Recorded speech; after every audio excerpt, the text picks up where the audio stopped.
Buenas tardes a todos. Bienvenidos a un nuevo webinario organizado por nuestro grupo GVC Gaesco. Gracias por haberse conectado, por haber aceptado tan amablemente nuestra invitación. Tan solo unas breves palabras de presentación por mi parte, para constatar lo que ya todos sabemos: la aparición de un nuevo, en nuestro mercado, de un nuevo activo. No un nuevo activo, un activo olvidado durante unos cuantos años, pero a raíz de un problema importante de la inflación, ha supuesto la subida de los tipos de interés y hemos vuelto a aparecer este activo, y muy interesante, y supone una alternativa de inversión para la gestión de nuestros ahorros. Este activo es la renta fija. Pero es un activo que parece fácil, pero al mismo tiempo es muy complejo. Hay emisoras distintas, corporativas, emisores públicos, son distintos vencimientos, distintas retribuciones y distintos riesgos que todo ello conlleva. Y por esto hemos creído conveniente que nuestros expertos nos expliquen con toda claridad cuáles son estas características de este nuevo activo. En primer lugar, Marisa Mazo, nuestra subdirectora del Departamento de Análisis, nos hará una visión global de las políticas monetarias y de lo que preveemos, que es complicado, sobre qué pasará con los tipos de interés. Han acabado su subida, habrán quizá algún otro incremento o pueden bajar un poco. A continuación, Marisa Morales, la responsable de renta fija, nos explicará detalladamente la gestión de estos activos, las distintas emisiones públicas y privadas, con todas sus complejidades y también sus características y sus ventajas. En tercer lugar, Diego Revuelta, responsable del Departamento de Productos de Inversión, nos mostrará las distintas opciones de estos activos fundamentadas en fondos de inversión a vencimiento que aparecen en nuestros mercados y que puede tener su mayor o menor interés para el inversor. Por último, volverá a hablar para cerrar el webinario Marisa Morales para explicar el Fondo Horizonte 2028, recién constituido en nuestro grupo, y que invierte en una cartera diversificada de emisiones de renta fija a vencimiento concreto y con unos cupones definidos y predecibles. Abriremos al final un turno de preguntas, un coloquio, que trataremos de responder con toda claridad. Y nada más, no les puedo entretener. Ustedes han venido o están conectados para escuchar a nuestros expertos y no a mí. Muchas gracias. Y Marisa, tienes la palabra. Gracias, María Ángeles. Voy a compartir una pequeña presentación con todos ustedes. Aquí está.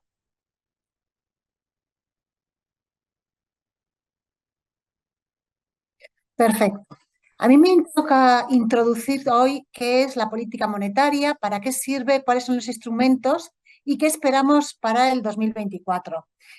Aunque todos hablamos de política monetaria, a veces no sabemos muy bien de qué se trata, con lo cual voy a empezar por definir qué es la política monetaria, quién la gestiona, qué objetivos tiene y qué instrumentos. Pasaré a dar unas previsiones de tipos de interés, veré qué factores pueden modificar estas expectativas y daré unas conclusiones. En primer lugar, ¿qué es eso de la política monetaria? Pues es una política, junto con la política fiscal, que trata de influir en las economías. La política monetaria, concretamente, gestiona el tamaño y el crecimiento de la masa monetaria. ¿Y por qué es tan importante eso de la masa monetaria? Porque no sé si ustedes recuerdan, si alguno estudió economía, como lo hice yo, que la inflación es otra cosa que un fenómeno monetario que se solía definir como el incremento sostenido de la masa monetaria. Por tanto, gracias a esta política monetaria, lo que vamos a intentar conseguir es ese control de la inflación. Y son los bancos centrales los encargados de ejecutar la política monetaria. ¿Qué objetivos tienen los bancos centrales? Normalmente, uno claro, controlar la inflación. A veces también tiene un objetivo dual, como es el caso de la FED, que tiene que jugar con el control de la inflación más mantener un cierto crecimiento económico. No así el BCE, que solo tiene como objetivo contener la inflación o mantener la inflación alrededor de un porcentaje que está fijado en la actualidad alrededor del 2%.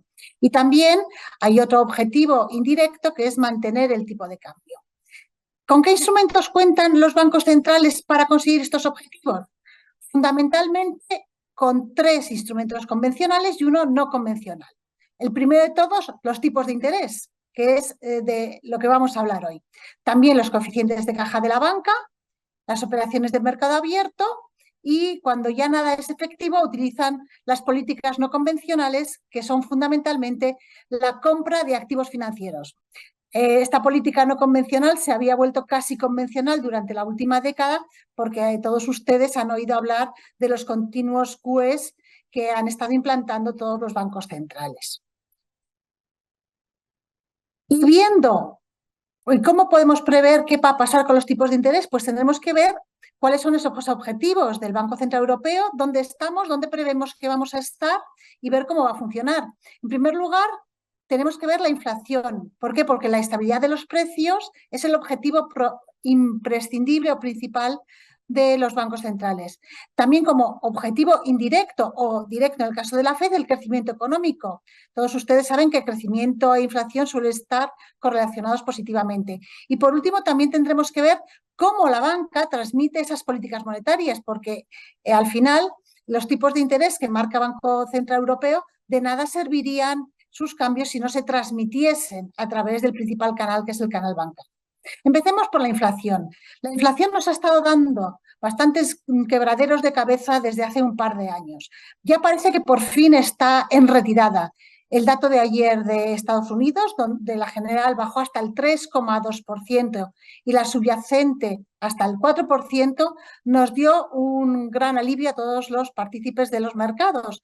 Porque si bien hace 2 años y medio, cuando empezaron a subir los precios, pensábamos al principio que era un tema relacionado con la energía y que sería pasajero, al final los efectos de segunda ronda infectaron todos los precios, no solo los alimentos y la energía, sino todo el resto, y hemos llegado a unos niveles de inflación no vistos en los últimos 20 años. Recordarles que en Estados Unidos se llegó a un 9%. En Europa todavía peor, superamos el 10%.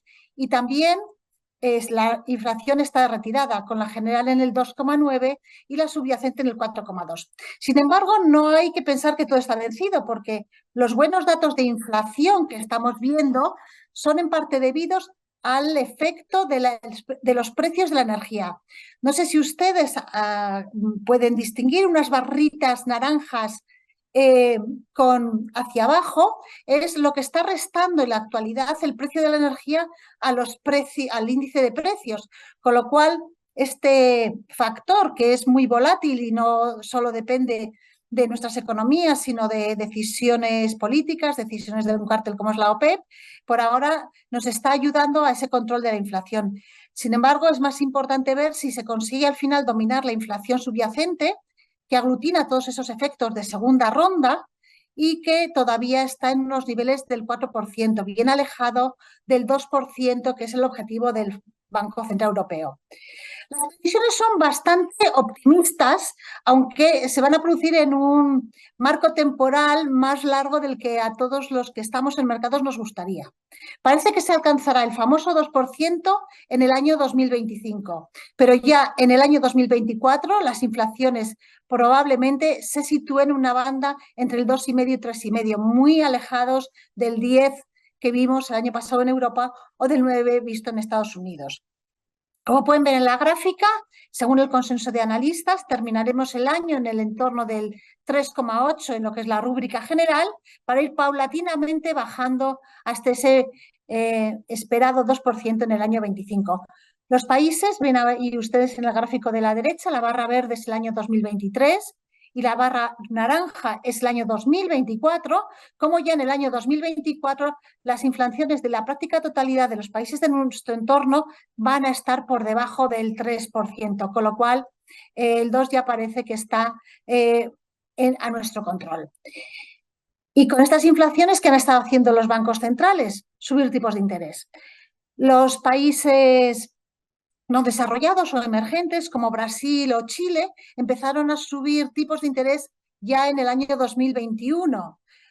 Acostumbrados a lidiar con fenómenos inflacionistas, se dieron mucha más prisa en tensar sus políticas monetarias. La eurozona fue el último en entrar en el juego después de que la FED hubiese empezado a subir tipos allá por febrero o marzo del año 2022. Este año, los que tomaron ventaja, como Brasil y Chile, ya están bajando tipos de interés, lo mismo que Polonia, mientras que Estados Unidos y Europa han seguido hasta el momento en la senda alcista. En la actualidad, como ustedes saben, estamos en un tipo de intervención de la eurozona del 4,5 y una banda para Estados Unidos entre el 5,50 y el 5,75. ¿Qué se espera para los próximos trimestres?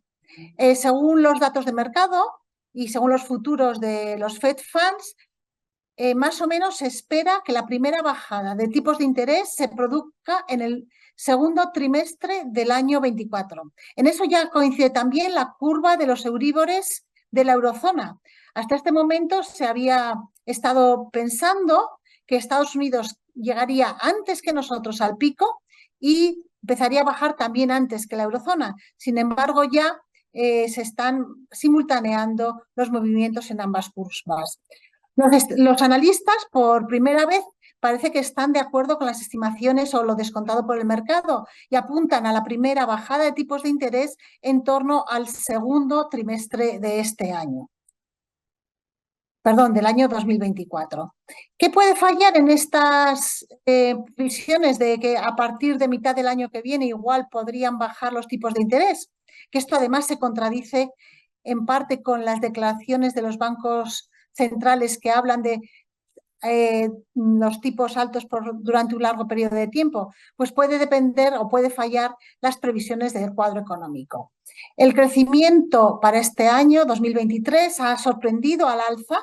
Estados Unidos se va a situar en un 2,1%, la eurozona en un 0,7%, cuando a principios de este ejercicio se preveía casi que se iba a entrar en recesión. Para el año 2024 se espera una ralentización económica, 1,5% para Estados Unidos, 1% para la eurozona, y si estas estimaciones no se cumplen y se ve que la ralentización económica es más rápida que la esperada y eso está acompañado con un control efectivo de los precios, podríamos ver estas bajadas de tipos de interés allá por el segundo trimestre. Si la economía sigue mostrando fortaleza, como lo ha mostrado en los últimos trimestres, y sobre todo de la mano del mercado laboral. Ya saben ustedes que el empleo está creciendo a los dos lados del Atlántico, con unas tasas de paro que siguen decreciendo en la eurozona y que acaban de empezar a incrementarse en Estados Unidos.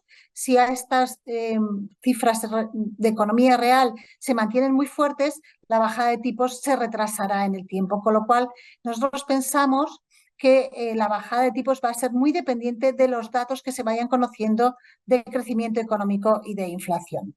En conclusión, nosotros pensamos que la subida de tipos podría haber terminado ya. En Estados Unidos hay personas que piensan que se podría subir 25 puntos básicos más, desde el actual rango 5,25, 50 hasta el 5,50, 5,75. Y el inicio de los descensos se podría producir entre el segundo y el cuarto trimestre, dependiendo de esos datos económicos. En la eurozona también es dudosa una nueva subida hasta el 4,75, estamos en el 4,5 y los descensos se apunta ahora que serían a partir del trimestre segundo del ejercicio que viene. Eso sí, muy dependiente de los datos económicos. ¿Qué puede afectar? Primero, ralentización económica más profunda de la anticipada. Según las estadísticas y según los modelos cuantitativos, en Estados Unidos hay un 55% de probabilidades de entrar en recesión, en la eurozona un 65%. Si realmente entrásemos en recesión, probablemente veríamos bajadas de tipos. Y el segundo factor es el lado de la inflación, un enquistamiento de la misma. Aquí hay que estar muy vigilantes a qué pasa con la inflación subyacente y cómo todas las subidas de precios de los productos más básicos, alimentación, energía, se van trasladando a productos elaborados y también a los sueldos y salarios. Y con esto yo acabo mi participación y dejo a María, que les va a explicar todo lo que tiene que ver con la renta fija y los productos de renta fija. Muchas gracias por su atención. Muchas gracias, Marisa. Pues yo también voy a intentar compartir una presentación para que ustedes puedan ver un poco las ideas que les quiero transmitir.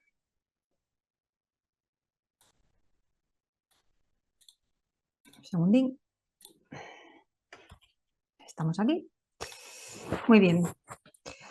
Bueno, pues mi tarea hoy es, bueno, este activo tan apasionante que es la renta fija que está de vuelta, comentarles las distintas oportunidades que existen. Al final el mundo de los bonos es un mundo muy amplio, hay activos con características muy distintas y es importante conocer pues, para empezar, de dónde viene la rentabilidad y también de dónde vienen los riesgos de unos bonos y otros y por qué escoger unos y otros, dependiendo del perfil de riesgo que cada uno de ustedes tenga. Que podemos invertir en directo en los bonos, pero también podemos hacerlo a través de fondos de inversión donde delegamos la gestión en gestores con expertise, bueno, pues, con expertise en la materia. O conformar carteras directas de activos y todo ello, bueno, pues lo importante es conocer las características como les comento aquí, ¿no? Vamos a pasar por todo ello y luego finalmente hablaremos de nuestro nuevo recién lanzado GVC Gaesco Renta Fija Horizonte 2028, que es un fondo de renta fija vencimiento. Bueno, comencemos ya. Vamos a ver, un segundito. Bueno, no quiero dejar de recordar algunos conceptos importantes.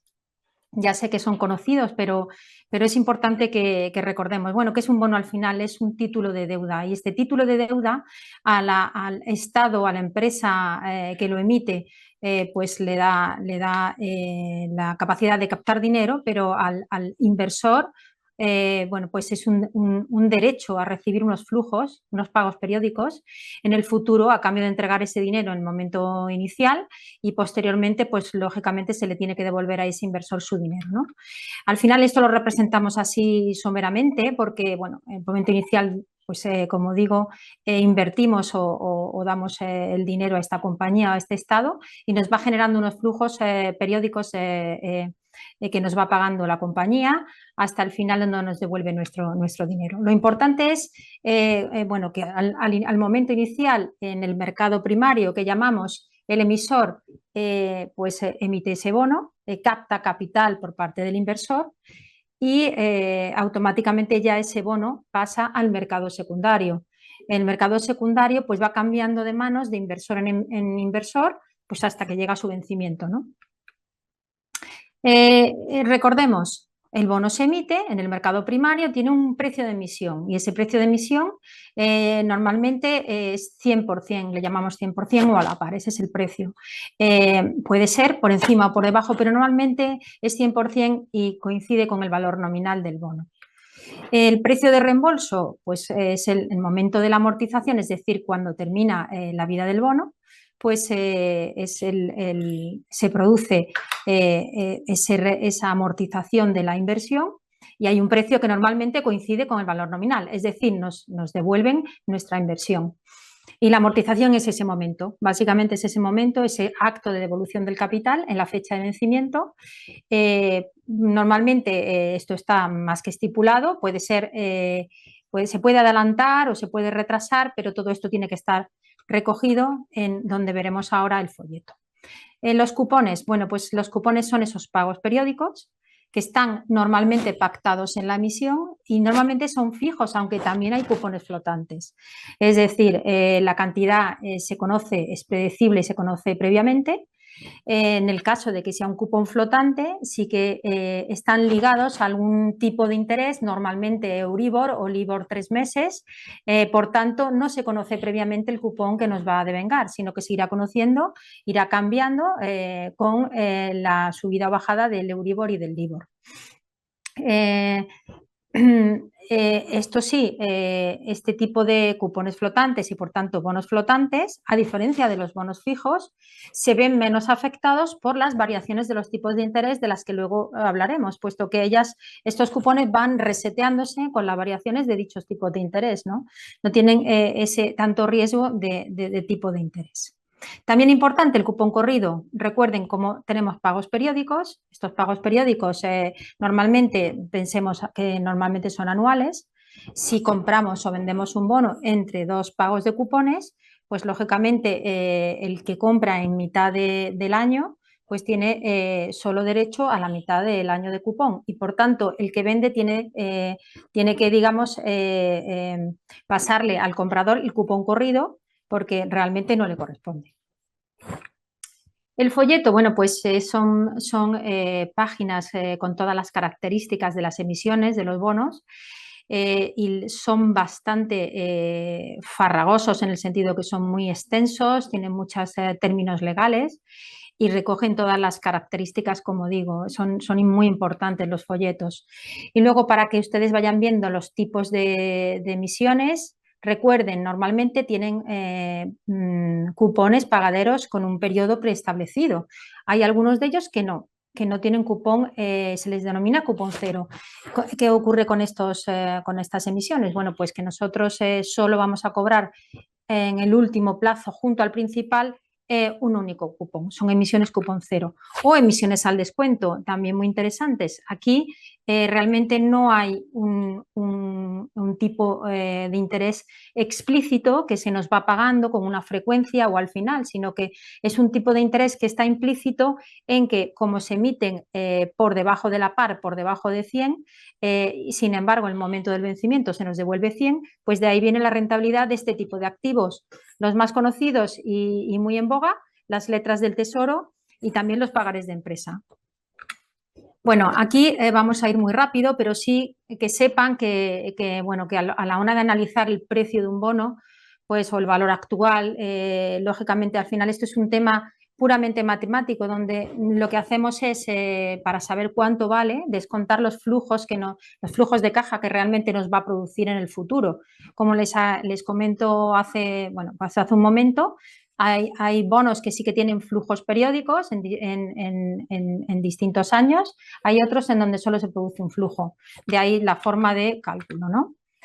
Casi más interesante que el tema matemático es conocer realmente, porque esto sí que causa a veces confusión, la diferencia entre cupón y ese tipo de interés que denominamos tasa interna de retorno o TIR, que también se expresa como porcentaje, ¿no? Que al final es la rentabilidad que te ofrece una emisión, se expresa como porcentaje de beneficio que tendrá la inversión y no es el cupón de la emisión.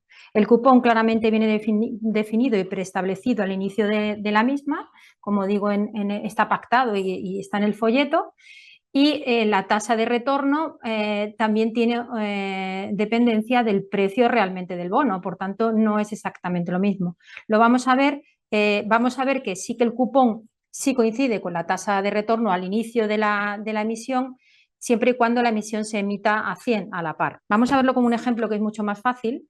Bueno, pues les he traído que es un bono de Telefónica que se emitió en el año 20. Aquí ven la fecha de emisión, es decir, que se emitió a 20 años porque vence en 2040, vence aquí en julio del año 2040, le quedan 17 años ahora, se emitió a 100, precio 100, con un cupón del 1,864.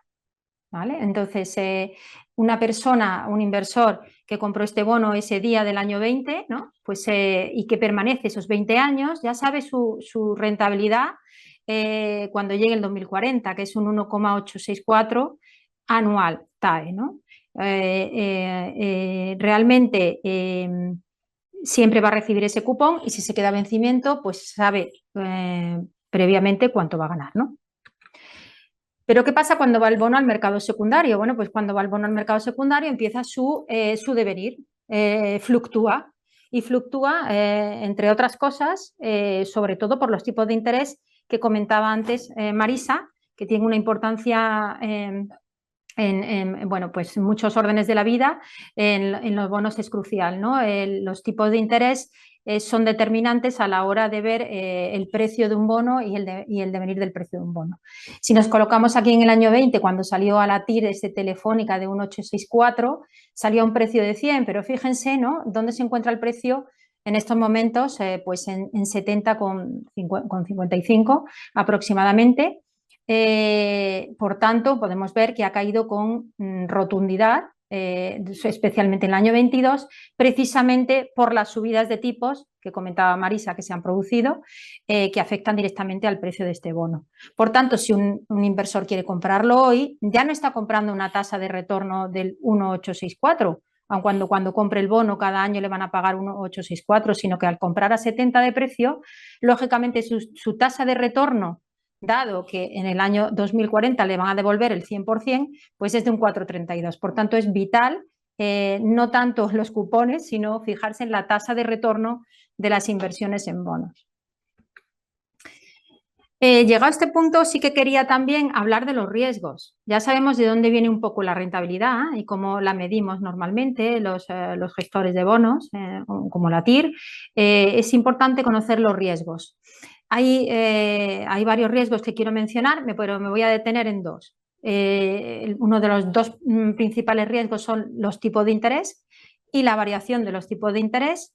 Como ven, y voy a ir atrás porque es importante, es inversamente proporcional el movimiento de la tasa de los tipos de interés al precio de un bono, es decir, se mueve inversamente. Cuando suben los tipos bajan los precios y viceversa.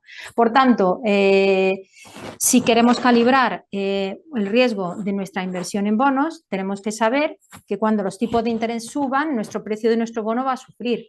¿Y cuánto va a sufrir?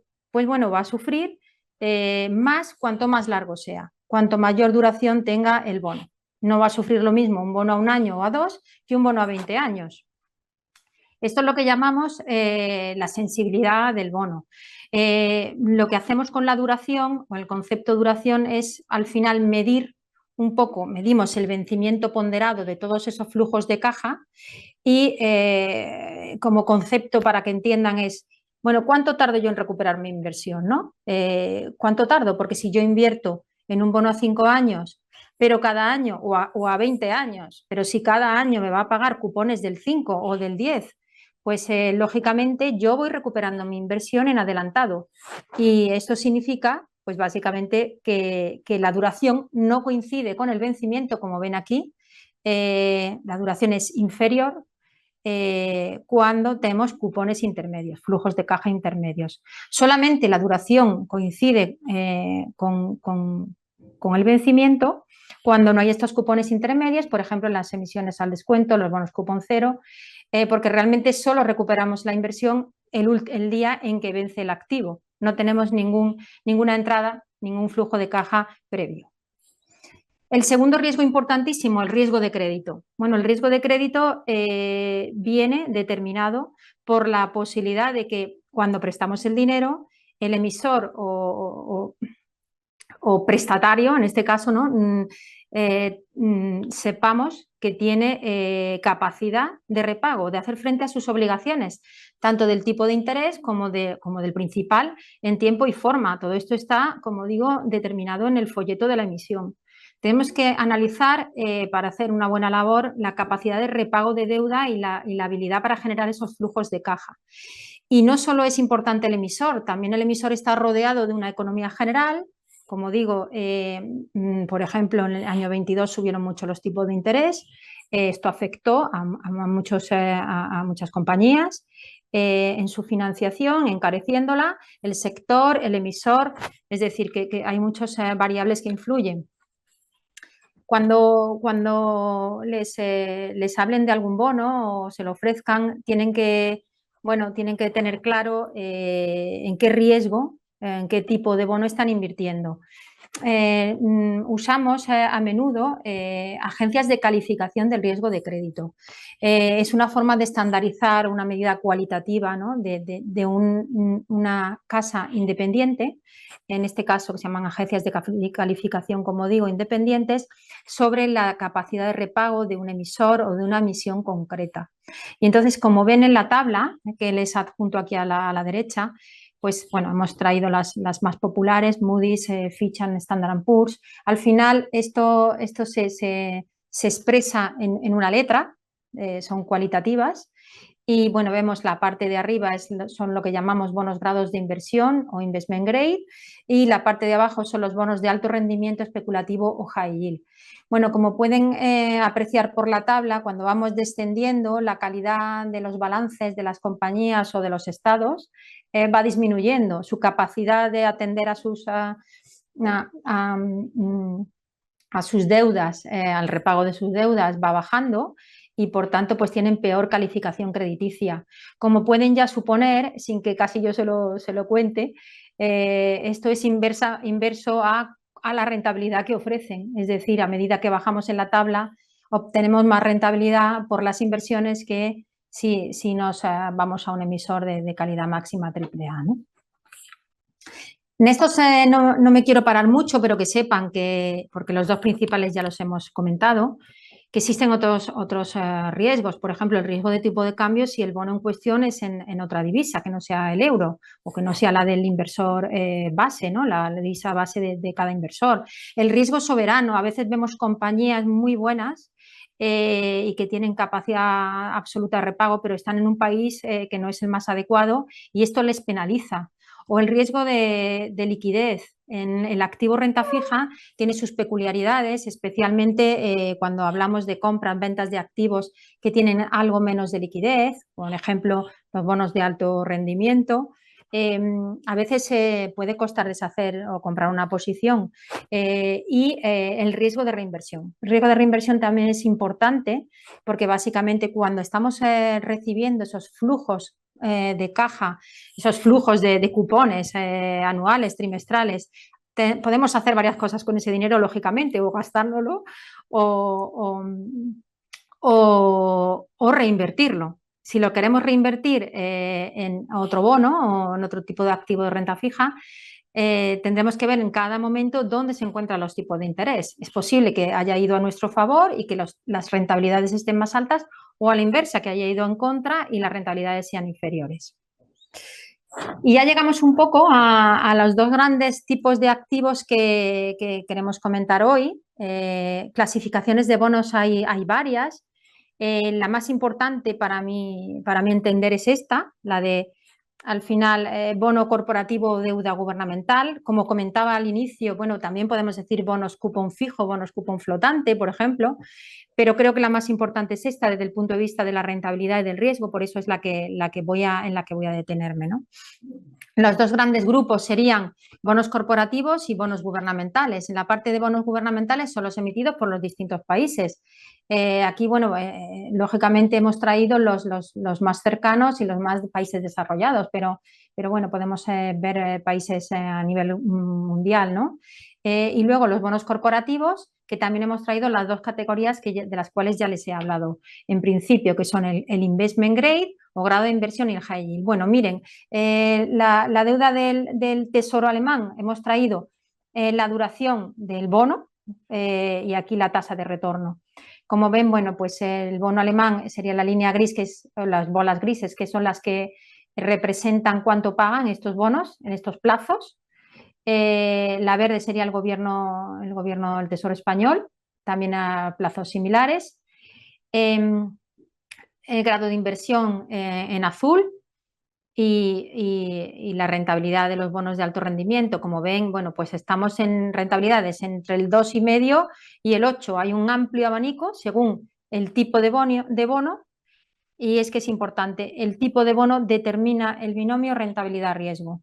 Lo que sí que quiero mencionar, porque pueden ustedes pensar, ¿no?, que es una situación ciertamente algo anómala, y lo es, que bueno, que tenemos unas curvas muy planas en este año 23, provenientes de lo que ha sucedido en el año 22 la subida de tipos. Normalmente, cuando un bono a corto plazo debiera ofrecerte menor rentabilidad que un bono a largo plazo, dado que la incertidumbre que se genera en los largos plazos es superior, lo hablábamos con la duración, porque tenemos mucha más incertidumbre de lo que va a ocurrir con una compañía en 20 años que en 12 meses. No tenemos tan claro cómo va a evolucionar, por eso debería darnos más rentabilidad.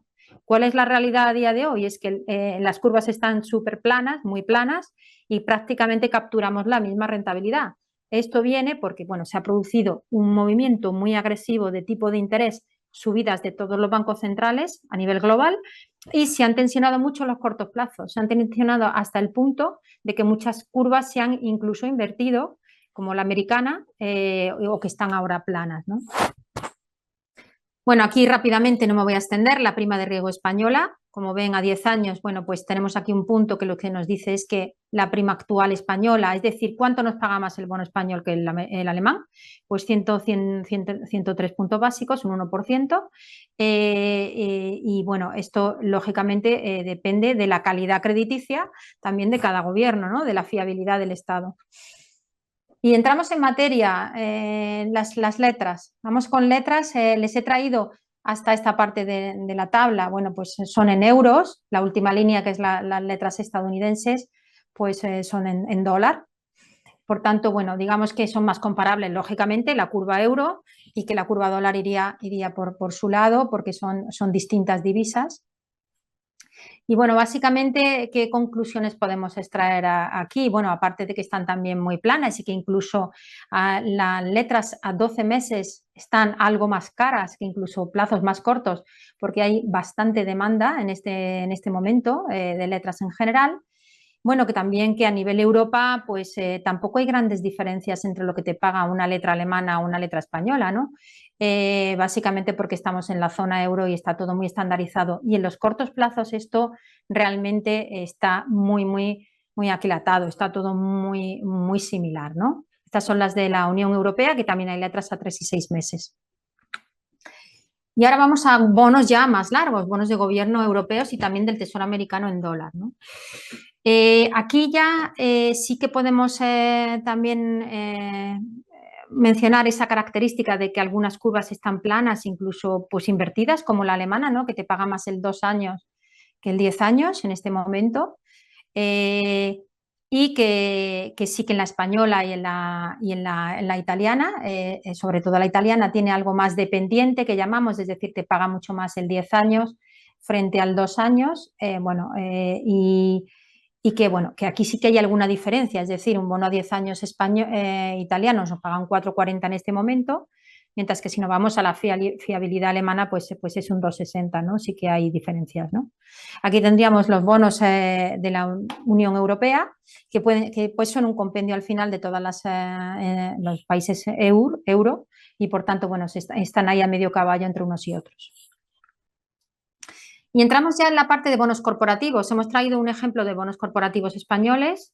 Bueno, podríamos haber traído europeos y tal, pero bueno, esto siempre, bueno, al final la cercanía, ¿no? Los nombres, pues un poco el motivo, ¿no? Tenemos aquí las curvas, los bonos a su plazo, y esta es la curva del Tesoro español, que también está aquí pintada en amarillo, y luego les he traído, aquí están la yield en inglés, bueno, son las TIR, está en inglés, y son pues tanto la rentabilidad que ofrecen, ¿no? Las TIRES.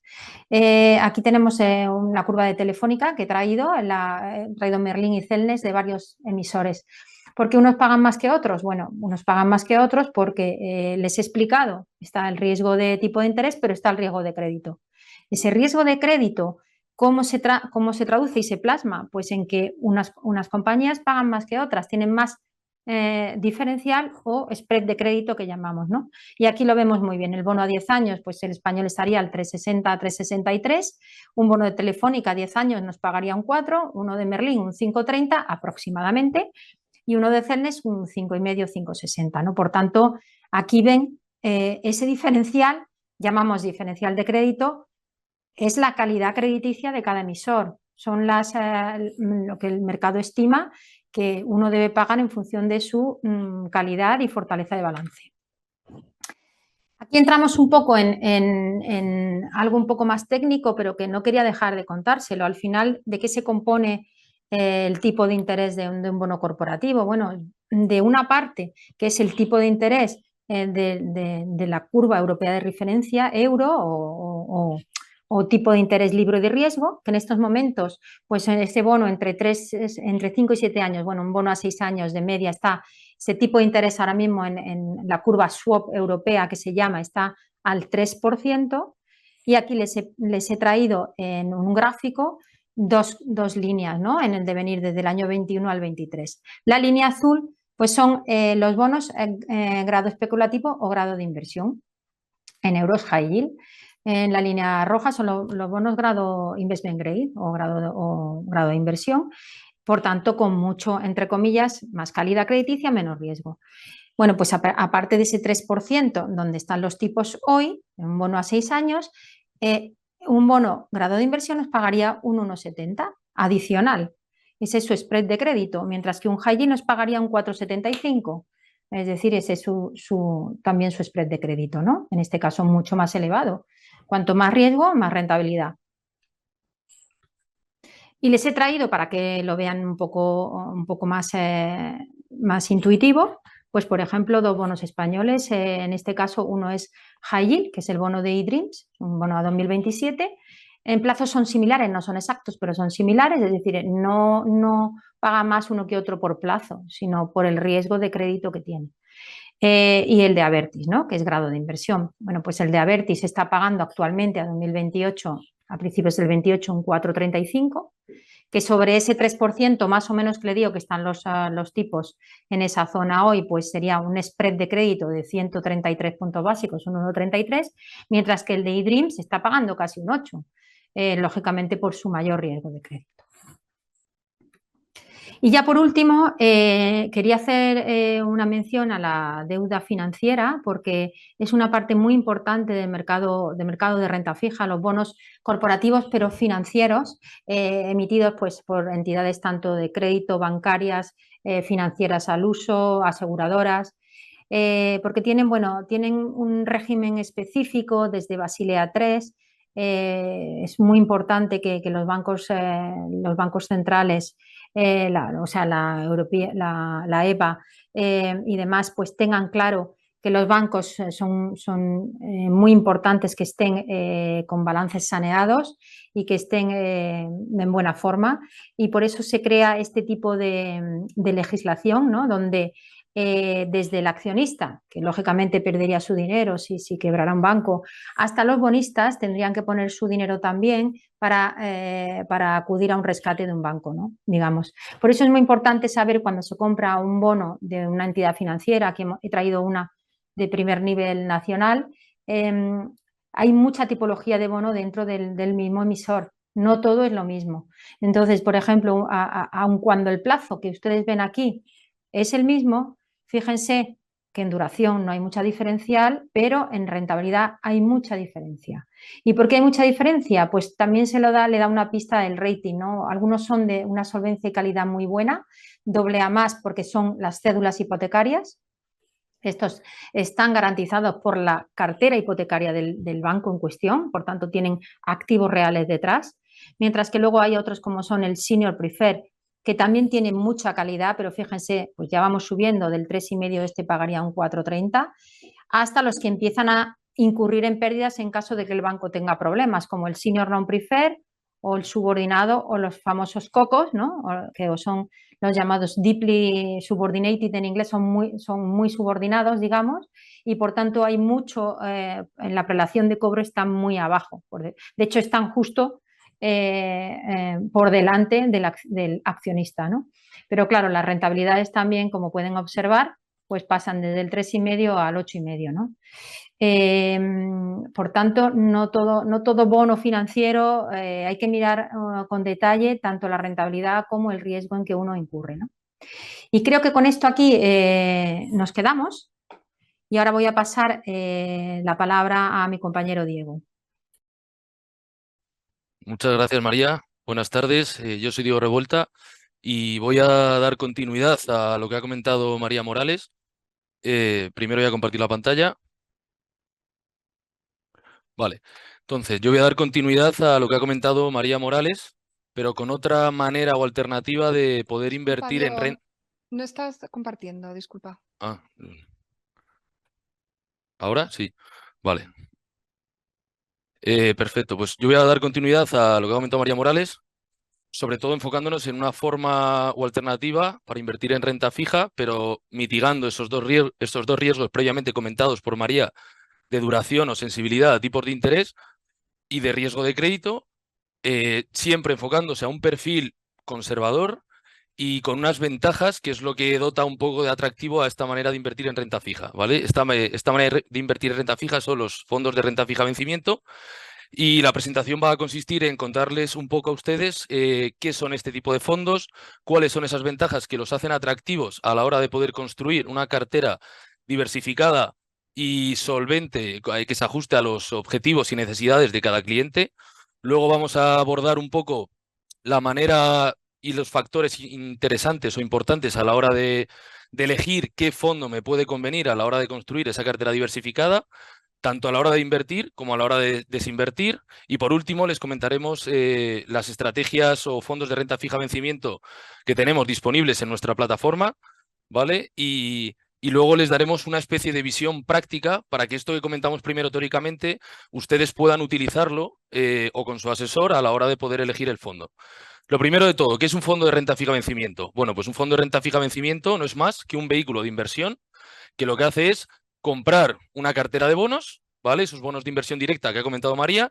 El fondo compra esa cartera de bonos de instrumentos de deuda, tanto pueden ser como deuda pública de gobiernos o deuda corporativa. Y el objetivo, al igual que en una inversión directa, es mantenerlos hasta su vencimiento, ¿vale?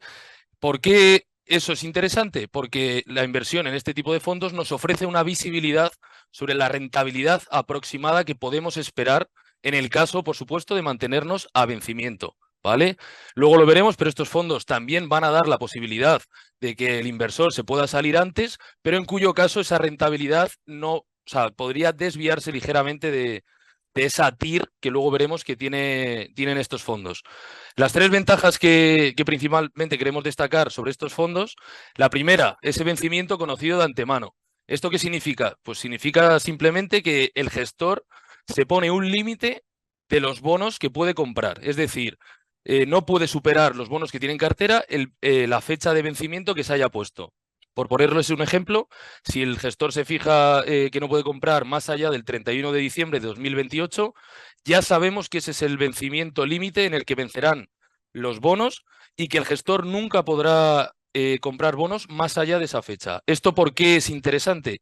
Pues simplemente por el hecho de que, como ha comentado María Morales antes, el riesgo de tipo de interés o de duración se diluirá a medida que avance el fondo. ¿Por qué? Porque como la duración es al final el tiempo que me queda para recuperar mi inversión y ese límite que yo voy a recuperar la inversión con un fondo de inversión de este tipo está fijado, yo sé que cuanto más vaya acercándome a ese vencimiento, menos sensibilidad voy a tener de tipos de interés y por tanto esta manera de gestionar la renta fija, a diferencia de otros fondos, me va a hacer que según me vaya acercando a vencimiento, mi riesgo de tipo de interés disminuya.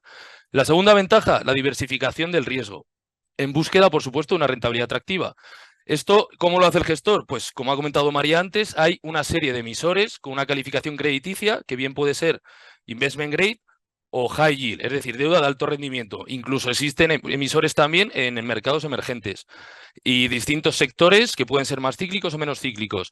El gestor lo que va a tratar de hacer es diversificar esa cartera para tratar de maximizar esa tiro rentabilidad esperada, siempre teniendo en cuenta que el objetivo es minimizar el riesgo de impago, que es ese segundo riesgo que este tipo de fondos trata de minimizar, ¿vale? Siempre va a tratar de buscar una rentabilidad atractiva acorde a eso, es decir, que en algunos casos podrá tratar de beneficiarse de ese diferencial o spread de crédito previamente comentado, sustentado por un análisis fundamental muy sólido en el que él asegure que esos bonos me van a pagar en vencimiento, y en otro caso combinará la cartera con inversores de mayor calidad crediticia, empresas con negocios muy solventes, unos balances saneados, generadoras de flujos de caja y que me compense ese riesgo de impago, siempre tratando de minimizarlo. Por último, y no menos importante, este tipo de fondos tiene un equipo gestor detrás. Este equipo gestor selecciona lo primero la cartera de bonos que van a formar parte de ese fondo, ¿vale? Pero luego es muy importante también que este equipo gestor hace un seguimiento de la cartera. ¿Esto para qué me puede servir a mí?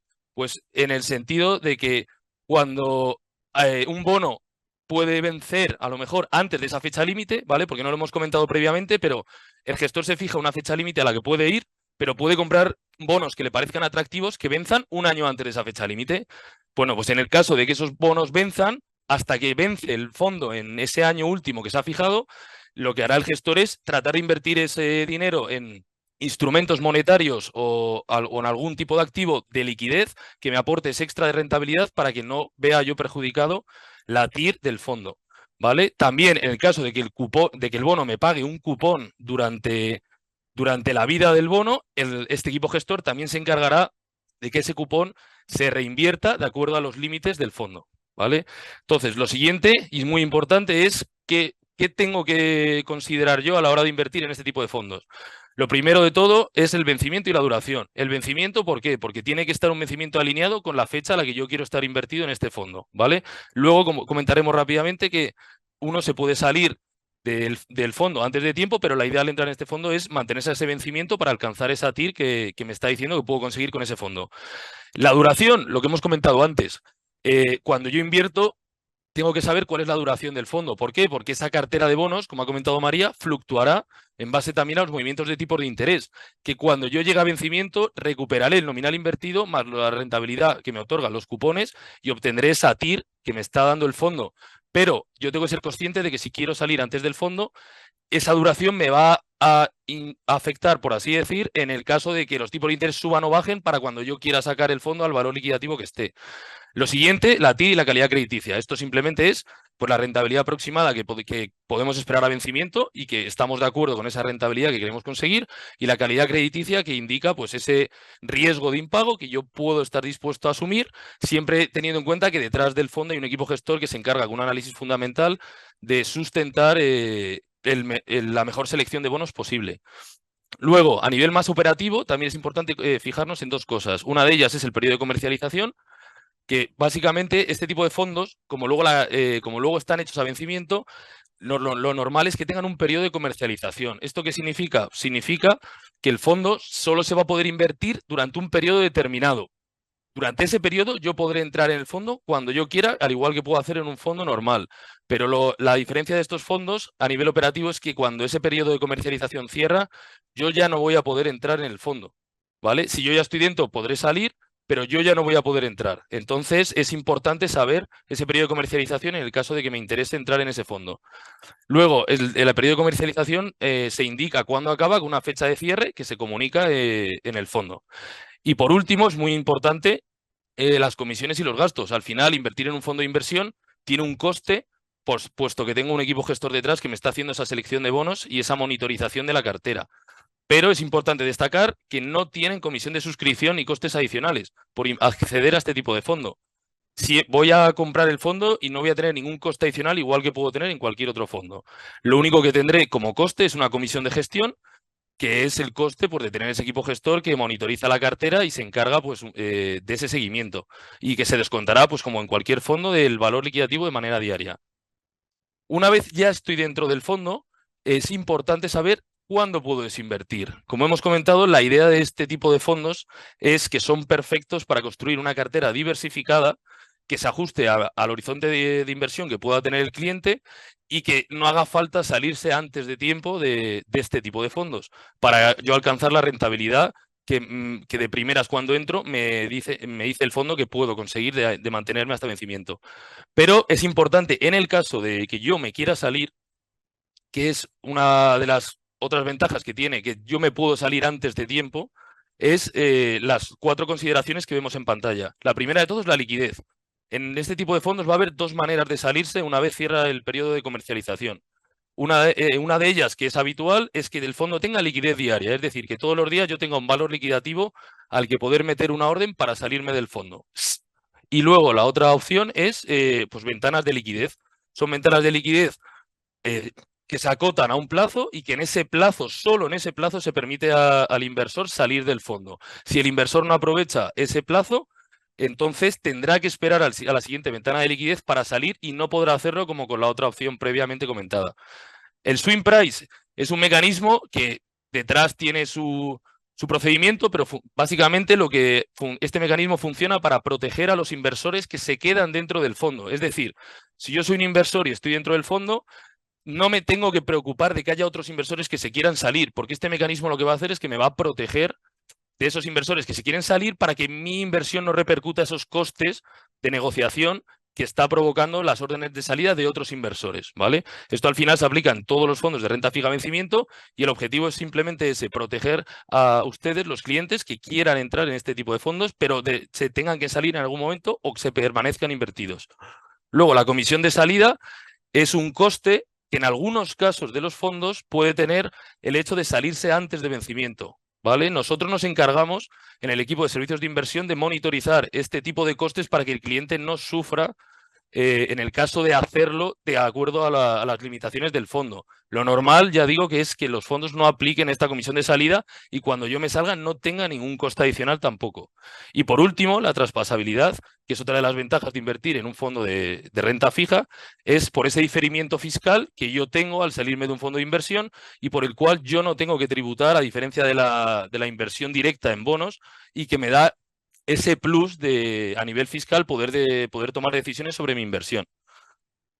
Luego, lo siguiente, como hemos comentado previamente, es comentar rápidamente las estrategias que tenemos disponibles para suscribir. Esta es la primera aplicación práctica que les hemos comentado previamente para que nos parece muy interesante por lo que pueden ver ustedes en pantalla en este gráfico, que fundamentalmente lo que me dice es: abajo tengo el vencimiento al que va el fondo de renta fija, que como veis hay distintas opciones. La idea aquí también siempre es dar opciones para que el cliente pueda ir al plazo que él quiera, que se pueda adaptar al horizonte de inversión que él tenga, que no sea necesario ir a un periodo largo, que pueda ir a un periodo de 2 años, de 4 años, y sobre todo también que haya diferencia en las estrategias y que sean complementarias para construir una cartera diversificada. Este gráfico fundamentalmente lo que me dice es que lo importante aquí es saber el horizonte de inversión al que yo voy con el fondo para poder alinearlo a la hora de construir mi cartera y además saber dos fundamentales básicas, que son el riesgo de crédito medido a través del rating medio que podéis ver, que pueden ver ustedes en pantalla, y la TIR, que es esa rentabilidad que pueden esperar conseguir con el fondo. Al final, aquí lo que tratamos de ver es qué relación de rentabilidad-riesgo en función del horizonte de inversión al que vaya el fondo y la TIR y el riesgo de crédito que me está aportando me puede encajar más en la cartera. Rápidamente les comento con unas pinceladas muy breves las estrategias que ven ustedes en pantalla. Fundamentalmente las dos de Carmignac, tenemos una de más corto plazo que va a 2025, 2 años, y una que va a 2027, que va un poco más largo en plazo. La de 2025 es más conservadora, es decir, este tipo de fondos tienen una serie de límites que no pueden superar para que el inversor, cuando entre y sepa la cartera y la rentabilidad que puede esperar, sepa que el fondo no puede hacer o pasar ciertos límites, ¿vale? Entonces, el Carmignac 2025 es un fondo más conservador. El 2027 tiene un poquito más de riesgo, ¿vale? Lo estamos viendo en el rating medio a nivel del riesgo de crédito. Ambos son investment grade, pero el Carmignac Credit 2027 es un poquito menos dentro de ese rating investment grade que ha comentado antes María Morales. La TIR son TIRs atractivas, un 6,44 en el Carmignac Credit 2025 y un 7,27 en el 2027. ¿Vale? Estos fondos al final son más flexibles en cuanto a la exposición a high yield o deuda de alto rendimiento, a mercados emergentes y a otro tipo de activos titulizados, que al final lo que buscan es ese extra en rentabilidad para aportar al cliente. Luego, a nivel intermedio, tenemos un fondo que es la Francais Carbon Impact 2026, un rating medio, aquí sí, high yield. Este fondo lo que busca es esa prima de rentabilidad a través de la inversión en emisores de mayor rendimiento por su calificación crediticia. Pero al final ellos tratan, como ya he dicho previamente, con ese análisis fundamental, tratar de asegurarse y minimizar ese riesgo de impago. La TIR, como pueden ustedes ver, es un 6,04, también es una TIR muy atractiva. Estas TIRs son medias bruta de la cartera, ¿vale? No estamos teniendo en cuenta los costes de gestión. A continuación tenemos el Lazard Credit 2027. Este fondo también es un rating investment grade. Es flexible, no tiene límites de inversión. Puede, en ese sentido, el equipo gestor tomar las decisiones que considere convenientes, pero sí que no suele hacerlo porque es un fondo con un estilo muy conservador, que, como verán ustedes en la próxima diapositiva, no suele pasar unos límites que se ajustan dentro de un perfil conservador. Una TIR media bruta de un 4,79 y, como ya he comentado previamente, Investment Grade. Y por último tenemos el fondo comentado previamente por María Morales, el renta fija Horizonte 2028, rating medio Investment Grade. Trata de maximizar esa relación de inversores de alta calidad crediticia para buscar esa TIR más elevada. Como ven ahí ustedes, la TIR media bruta es de un 5,50 y un rating medio Investment Grade, triple B.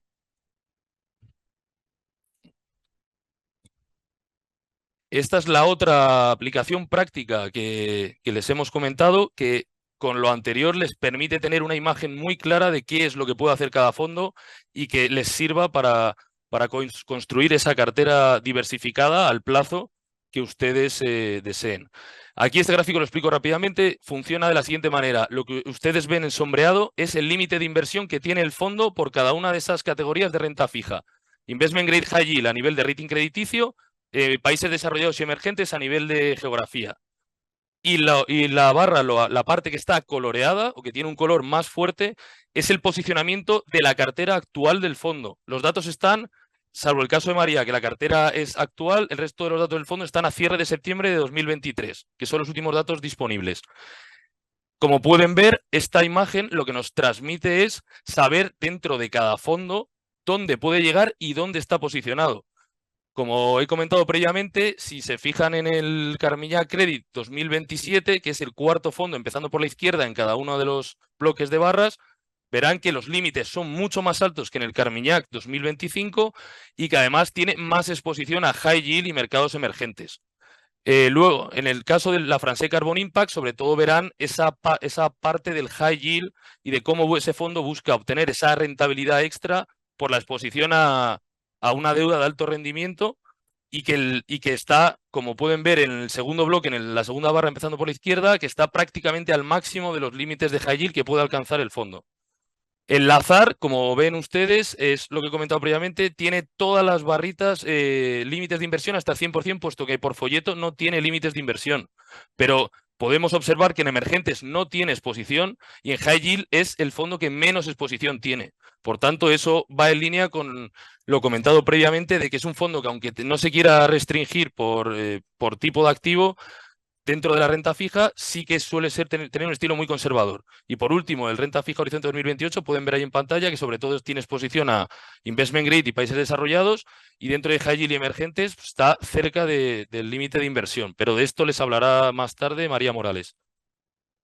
Y por último, en esta diapositiva lo que pueden ver es un resumen de las estrategias previamente comentadas, donde básicamente lo que tratamos de informar es de esos datos clave a la hora de abordar este tipo de inversión. Con la TIR de la cartera y el rating, que ya se ha visto previamente en el gráfico de bolas, los gastos corrientes que tendría cada fondo, que ahí también es una parte importante dentro de esa comisión de gestión del equipo gestor que está gestionando este producto, el vencimiento al que puede ir la cartera de bonos de cada fondo, para que es importante también que la mayoría acaban en diciembre del año que aparece en el nombre, pero el horizonte 2028 va hasta marzo de 2028. Es decir, que por ejemplo con los que vencen en diciembre de 2027 no hay tanta diferencia en ese vencimiento al que podemos ir. Y por último, lo que sí pueden ver aquí es la duración, que previamente no se mostraba y les da otra variable más para medir ese riesgo de tipo de interés que podrían tener en el caso de entrar en estos fondos, pero que en el caso de aguantar y quedarse invertido hasta vencimiento, se iría diluyendo con el paso del tiempo. Lo único último comentar es que el Carmignac Credit 2025, que es una estrategia más a corto plazo y que puede ser de interés para inversores que quieran un plazo más corto, todavía no se encuentra dado de alta en la plataforma, pero lo va a estar en los próximos días. El resto de fondos están abiertos, el periodo de comercialización todavía está en vigor y se puede suscribir. Y reitero que el equipo de servicios de inversión se encarga de monitorizar estas estrategias, de dar toda la información a los asesores y de controlar muy bien estos productos para que estén siempre los mejores productos a su disposición. Y por último, doy paso a María Morales para que os termine de contar ese GVC Gaesco Renta Fija Horizonte 2028. Muchas gracias. Gracias, Diego. Bueno, pues yo voy a compartir.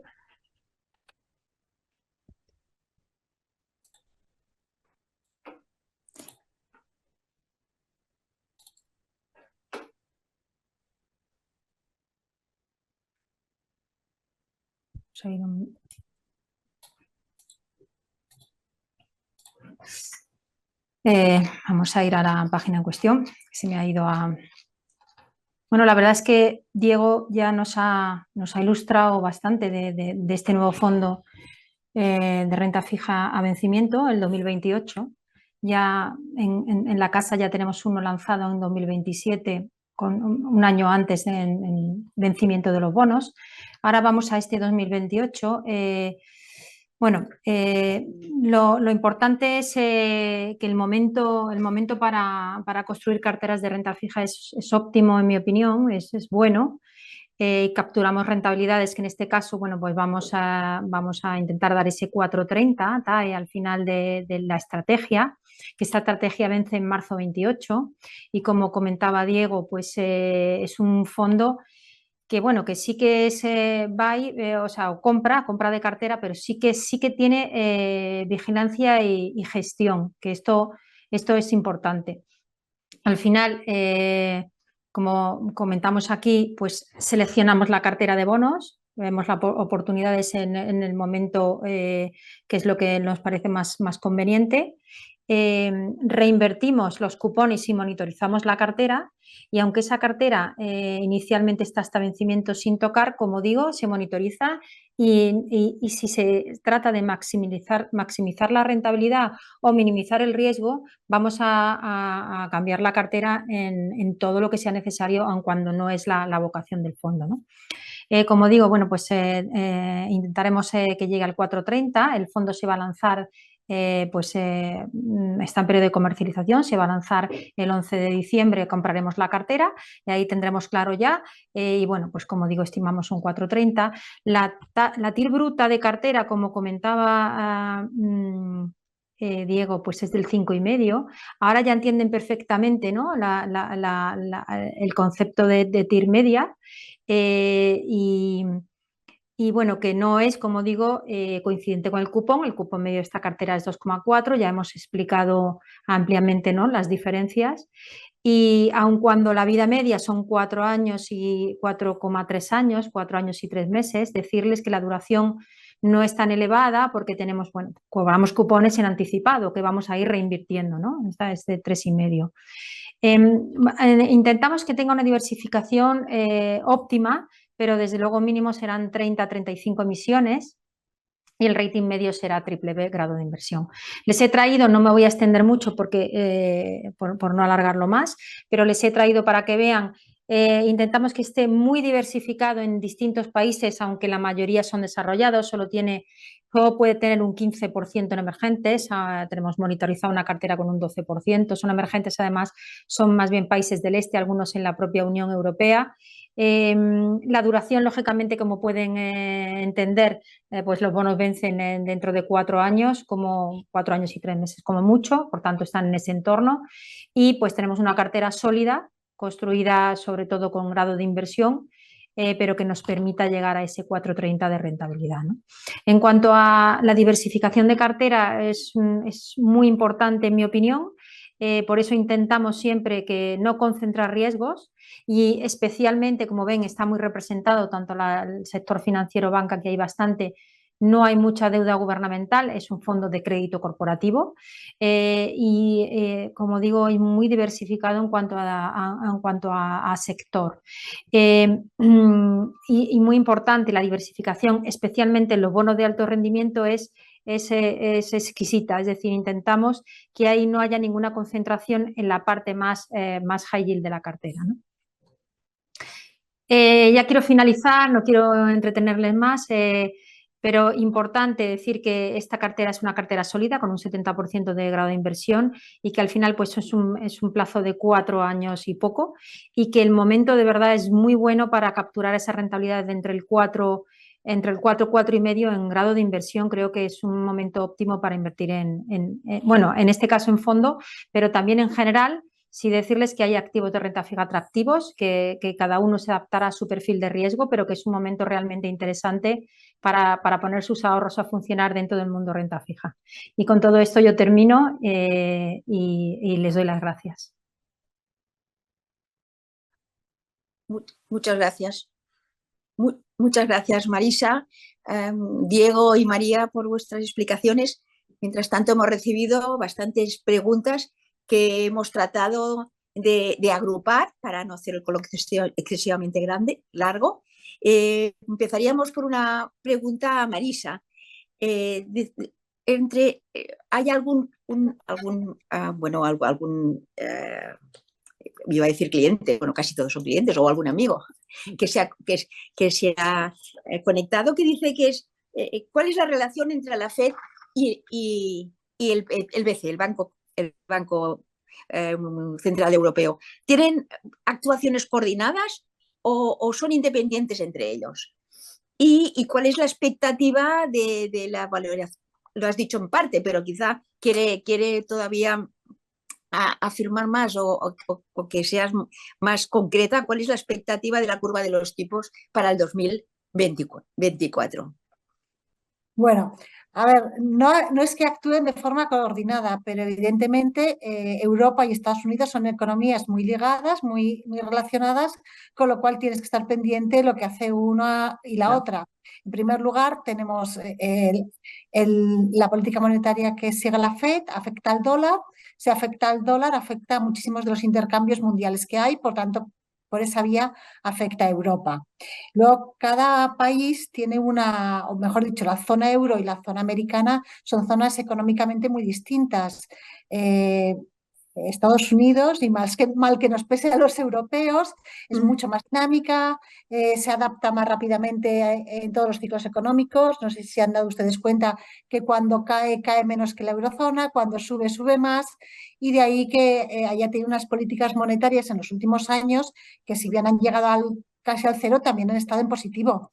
La eurozona, hay que tener en cuenta que la gran diferencia de la eurozona con Estados Unidos es la diferencia de políticas fiscales entre todos los países, con lo cual el Banco Central Europeo tiene la difícil misión de coordinar 27 economías diversas entre ellas, tanto en estado de desarrollo como en política fiscal, etcétera, con lo cual tiene una labor bastante más difícil. Además, Europa es mucho más proteccionista, o un mercado o una economía mucho más pendiente de la gente, o mucho más social, por decirlo de alguna manera, y tiene menos crecimiento, con lo cual sí que se tienen que estar uno con otro mirándose, pero son independientes. Ahora han estado muy vinculados porque hemos tenido los mismos fenómenos de inflación y nosotros hemos ido algo por detrás, pero ha habido momentos en que Europa seguía al cero y Estados Unidos subía, con lo cual evidentemente a tu mayor socio lo tienes que tenerlo siempre controlado. Tienes que tenerlo en cuenta, ¿no? Claro que sí. Efectivamente.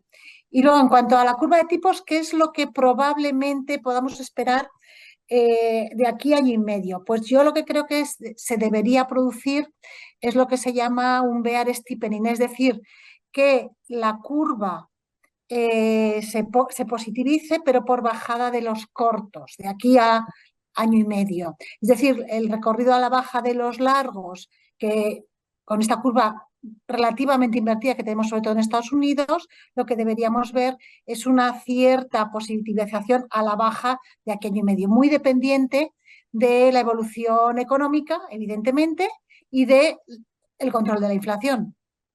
Que sería una normalización de la curva, ¿no? Efectivamente, es que lo que tenemos ahora es que tiene que pagar más. Sería efectivamente. Muchas gracias, Marisa.